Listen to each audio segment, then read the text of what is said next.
혼자 잘 먹고 잘 사는 것도 중요하지만 내가 있는 이유는 누군가가 있기 때문에 가능한 일입니다. 나를 미워하고 싫어하는 사람들도 있겠지만 그보다 나를 사랑하고 나를 좋아해주는 사람들이 더 많다는 사실을 꼭 기억하셨으면 좋겠습니다. 이 책이 그 이야기를 하거든요.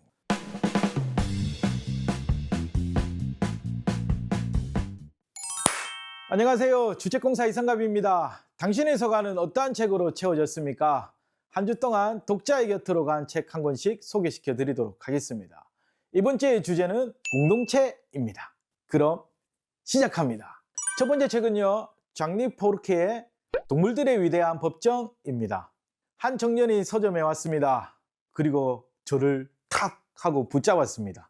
제가 다른 청년에게 책을 한 권 딱 추천해드리고 자리를 좀 돌아서는데 그 청년이 저를 딱 붙잡은 겁니다. 사장님, 저도 책을 좀 추천해 주십시오. 이 청년이 이제 이야기를 하기를, 저는 서점에 오면 당연히 굉장히 조용해야 된다고 생각했습니다. 그런데 여기 오니 서점은 그러한 공간이 아닐 수도 있다는 생각을 하게 됐습니다. 사장님이 다른 분들과 책 이야기를 나누는 모습, 그리고 친구들끼리 와서 친구들끼리 책 얘기를 하는 그러한 이야기를 들으면서 이 소음이 정말 아름다운 소음이구나를 느꼈습니다. 그래서 저도 그 아름다운 소음에 동참하고 싶습니다. 그래서 사장님께 저도 책을 추천받고 싶습니다. 그렇게 저에게 얘기를 했습니다. 제가 그래서 좋습니다. 책을 추천해 드릴게요. 제가 레파토리가 있거든요. 제일 먼저 물어보는 게 요즘 좀 어떠세요? 이렇게 하거든요. 사장님, 저는요 이제 쫙 어릴 적부터 과거 이야기를 쫙 하는 거예요. 그러니까 이 청년이 좀 요약을 하자면 동물들을 너무너무 사랑해서 수의사가 되는 게 꿈이었다고. 다행히 감사하게도 그 길을 제가 지금 걷고 있습니다. 공부를 하고 있고 환경에도 제가 관심이 많아서 매주 동호회 활동을 하고 있습니다. 플로깅을 합니다. 그러니까 그 청년이 동물 관련된 책도 많이 읽고 환경 관련된 책도 많이 읽는다고 하시더라고요. 그런데 그 책들을 마주할 때마다 슬프답니다. 그때 딱 떠올랐던 책이 바로 장리 포르케의 동물들의 위대한 법정이었거든요. 이 책을 좀 이야기를 하자면 수많은 동물들이 나옵니다. 이 세상에는 이제 한 종의 동물만 살아남을 수 있습니다. 나머지는 멸종됩니다. 그래서 이 동물들이 법정에 섭니다. 내가 왜 살아남아야 하는지, 내가 왜 그 수많은 동물 중에서 한 종으로 기억되어야 하는지, 보호받아야 되는지를 이 동물들이 법정에서 최후 변론을 합니다. 그런데 이들의 공통점이 있습니다. 나를 보호해 주세요. 나는 살아남아야 됩니다. 다른 동물들은 필요 없습니다. 이런 얘기를 하지 않습니다. 나의 이 역할 때문에 다른 동물이 또 살아갑니다. 또 이 동물은 나옵니다. 저의 이러한 역할들 때문에 또 다른 동물이 살아갑니다. 말 그대로 공생을 얘기합니다. 보호가 아니라 공생을 이 책에서 얘기하죠. 공동체 이야기를 계속하는 겁니다. 그러다가 나중에 여우가 나오거든요. 여우가 최후 본론을 하는데 그게 심금을 울립니다. 그건 책을 통하여서 읽어보십시오. 그러면서 참 공동체라는 그 의식을 계속 끊임없이 이 책에서 반복하거든요. 그래서 참 의미 있고 깊은 책입니다. 이거는 당연히 성인들이 읽어야 될 책이기도 하지만 무엇보다 청소년들도 함께 읽었으면 좋겠습니다. 아이들도 좋습니다. 글을 읽을 줄 아는 아이들은. 이 안에 우리가 살아가는 방법, 방식, 혼자가 아닌 함께하는 삶, 이것을 끊임없이 반복하고 있거든요. 공동체의 중요함을 이야기하고 있어서 지금 이 시대에 정말 필요한 책이어서 이 책을 모든 가족들이 함께 읽고 이야기를 나누는 것도 참 좋은 방법이라고 생각합니다. 나 혼자 잘 먹고 잘 사는 것도 중요하지만 내가 있는 이유는 누군가가 있기 때문에 가능한 일입니다. 이 책이 그 이야기를 하거든요. 이 책을 꼭 한번 읽어보시길 권합니다. 장리 포르케의 동물들의 위대한 법정이었습니다. 두 번째 책은요, 작가 송동혁의 뉘앙스입니다. 하루 일과 중에서 서점에 있으면서 서가를 되게 많이 훑어봅니다. 그래서 보고 이 책이 왜 여기 꽂혀있지 하면 다시 좀 수정하기도 하고요. 나름대로 이제 정리를 쫙 해놓죠. 그날도 그렇게 서가를 제가 두리번거리고 있었습니다. 그런데 어떤 한 청년이 굉장히 좀 특별한 행동을 하더라고요. 어떻게 하냐면 한 권의 책을 딱 뽑았다가 또 보다가 그 책을 다시 꽂고 다시 그 책을 또 뽑았다가 다시 보고 계속 반복하더라고요. 그래서 제가 이 청년과 좀 이야기를 나누고 싶어서 왜 이 책이 계속 뭔가 갈등이 생깁니까? 라고 질문을 했죠. 그러니까 그 청년이 예, 맞아요. 왜요? 사실은 제가 인류애를 몹시 상실했습니다. 믿었던 친구들이 있었는데 그 친구들에게 배신을 당했습니다. 저를 험담하고 다닌다는 그 이야기를 제가 들었습니다. 그래서 물어봤더니 그게 사실이었습니다. 그래서 요즘 되게 많이 괴롭습니다. 그래서 이제는 다 필요 없고 나 혼자 살아야겠다. 이게 친구고 뭐고 다 필요 없고 그냥 나 혼자 삶을 살아가야겠다. 그렇게 요즘 다짐하고 있는 시기입니다. 그런데 이 책의 표지의 한 문장을 보고 제가 계속 좀 갈등이 생깁니다. 거기에 어떠한 문장이 탁 있었냐면 나의 아름다운 사람들, 이 문장이 탁 있는 겁니다. 이 청년은 그 문장을 보고 그래, 사람들이었는데 그 친구들이, 그리고 나의 아름다운 사람들이 또 그 내 주위에 있는데, 이 계속 갈등이 생긴 겁니다. 이 내가 있었던 나의 아름다운 사람들, 이 친구들도 나를 배신하지 않을까? 그래서 나는 그냥 이제 앞으로 모든 관계를 다 끊고 혼자 살겠어 했는데 계속 이 친구는 사람이 좋은 거죠. 나의 아름다운 또 다른 사람들에게 계속 흔들리는 그 내적 갈등이 계속 생겼던 겁니다. 그래서 제가 그 청년에게 그 책 읽어보십시오. 그 책을 읽고 나서도 이 마음이 변하지 않는다면 혼자 사십시오. 그 대신 제가 친구가 되어드리겠습니다. 하지만 이 책을 읽고 뭔가 나의 아름다운 또 다른 사람들이 생각난다면 또 그 사람들과 관계를 또 맺어보는 것도 좋을 것 같습니다. 제가 제안을 드렸고 이 책을 거의 강매시키듯이 제가 독자에게 판매했던 기억이 있습니다. 이 책 이야기를 좀 해야 되는데요. 작가 성동혁은 시인입니다. 몸이 좀 불편한 장애를 가지고 있습니다. 그래서 일상생활에 어려움이 있어요. 하루는 이 성동혁 시인이 산을 가고 싶어 합니다. 근데 이게 불가능한 거죠. 그래서 성동혁 시인이 친구에게 이야기를 합니다. 친구야, 나 산에 너무 가고 싶어. 그러니 친구가 딱 고민하지 않고 가자!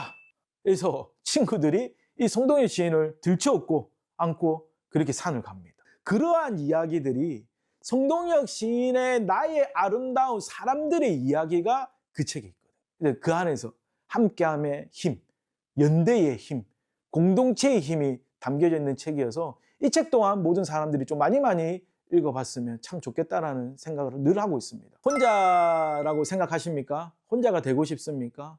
근데 저는 그렇게 이야기하고 싶습니다. 나를 미워하고 싫어하는 사람들도 있겠지만 그보다 나를 사랑하고 나를 좋아해주는 사람들이 더 많다는 사실을 꼭 기억하셨으면 좋겠습니다. 이 책이 그 이야기를 하거든요. 작가 성동혁의 뉘앙스였습니다. 세 번째 책은요, 작가 김혜서의 답장이 없는 삶이라도입니다. 하는 일마다 뜻대로 되지 않습니까? 이 길을 그렇다면 계속 가야 할까요? 아니면 멈춰야 할까요? 그러한 고민을 가지고 있었던 한 청년을 서점에서 만났습니다. 이 청년은 어릴 적에 난치병을 앓았다고 합니다.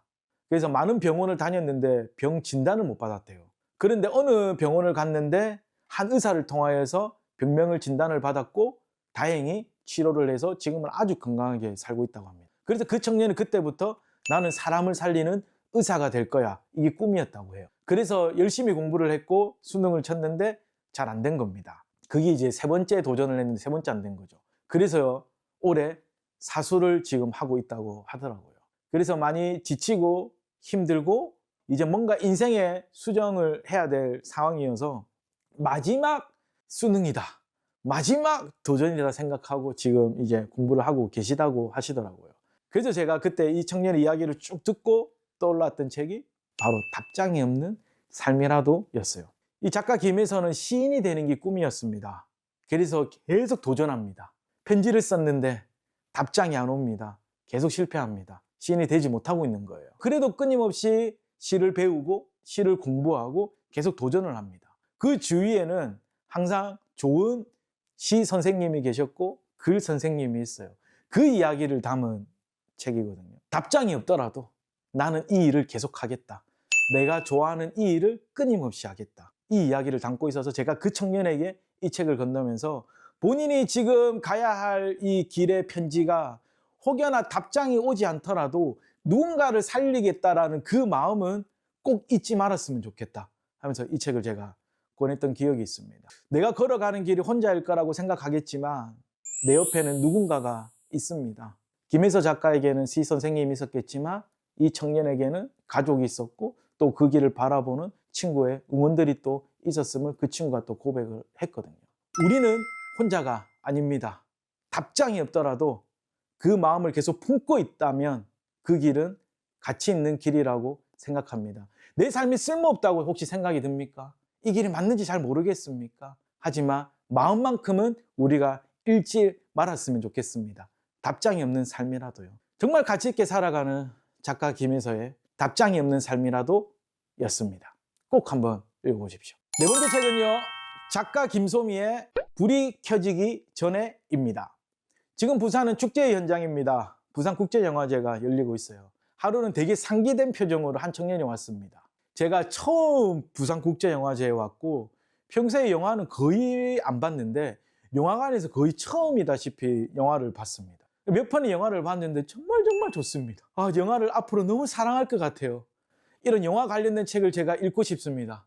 그에 관련된 책을 좀 소개시켜 주십시오.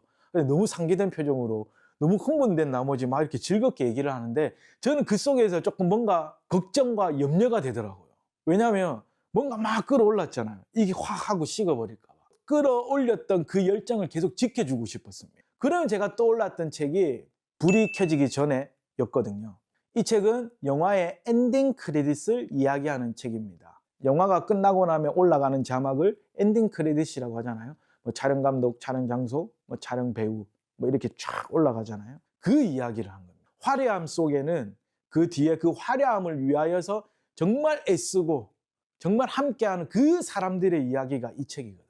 그래서 그 청년에게 눈에 보여지는 그 영화를 위하여서 눈에 보이지 않는 뒤에서 함께하는 사람들의 이야기를 제가 들려주고 싶어요. 그래서 그 책을 제가 그 청년에게 다 권했거든요. 저는 영화관에 가면은 좀 우리나라 영화 문화에 좀 아쉬움이 하나가 있습니다. 그게 뭐냐면 영화 다 끝나고 나면은 불이 팍 켜집니다. 근데 그 끝나는 시점이 어디냐면 엔딩 크레딧이 탁 올라가는 시점이에요. 저는 영화의 마지막은 엔딩 크레딧이 다 올라가고 끝나야 영화가 끝난다고 생각합니다. 보이는 게 다인 시대에 정말 보이지 않는 그 영역에서 수고하고 애쓰는 사람들의 마음을 적어도나마 예의를 갖추고 그 이름들을 한번 보는 게 저는 영화의 마지막의 하이라이트라고 생각하거든요. 그래서 그 청년도 그렇게 저와 같이 영화를 그렇게 대해줬으면 좋겠다라고 생각해서 그 책을 제가 권했습니다.